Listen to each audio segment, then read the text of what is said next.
it's been a spiritual journey, developing a better relationship with my higher power, who I choose to call God, and understanding, who He is to me, right? I begin to understand that, the longer I, work this process and stay in step 7, that my primary purpose was to stay clean and to help another suffering alcoholic, being there for someone else, I begin to understand, the promise that it talks about, in the 12 and 12, page 76, where it talks about the chief activator of our defects. It was self-centered fear. I've always been, a fearful individual, due to, having issues with trust in people. Because, I experienced a lot of, trauma, early in life. And so, it was all about my self-sufficiency and how I was going to do this and how I was going to get that, and, being afraid to lose this or to lose that, and so,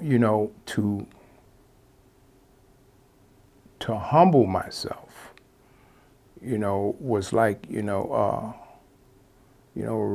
wrestling with the wind and trying to, take hold of the wind and master it, and I began to understand that, if I didn't humble myself, learn what humility was and begin to humble myself, that I will die by my own hands. And I feared that. So, AA has, they say, we have been given a design for living that truly works. I found that here in AA. I've learned how to, and I'm learning, how to do a self-examination, how to meditate and how to pray. It's a lifestyle.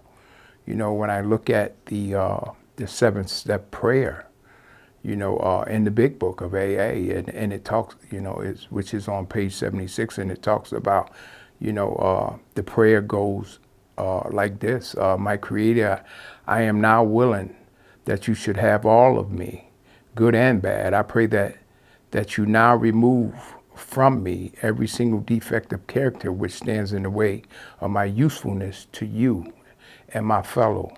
Grant me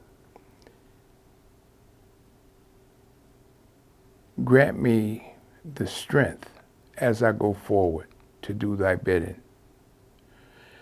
Now, and so that's about action. Now, now it's about equipping myself, with what I need, by working the steps, right? Because faith without works is dead. Bill W. makes, no important difference between the words defects and shortcomings. He used the words one for another along with the flaws and wrongs to describe the manifestation of self, which blocks one's recovery. So, practical suggestions, that I was given, seek spiritual help, try to see, and to do better, practice self-restraints, practice doing the opposite of the defect, right? Instead of fear, practice faith, right? Think of someone other than yourself who you can help. Try to be of service to other people. I've learned over the years that, whatever title I'm given, by man, right?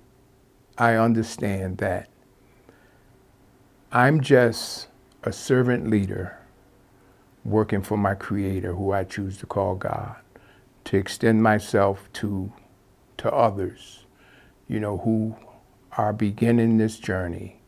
And I'm truly, truly grateful that I was called and that I was chosen, by the God of my understanding to do what I do a day at a time. It's really, really been a wonderful journey. I truly love this process. You know, I think about, going back, and I think about step 6, where, how it starts. The difference between, they say that step will separate the men from the boys and the women, from the girls, and so, this is like, for me, like sitting on ready. So I'm sitting on ready to move forward, right? Trusting that God will open doors that are closed and close doors that will harm me, as long as I stay in his will. Thank you. I'm John. I'm a grateful recovering alcoholic, and thank God I know it.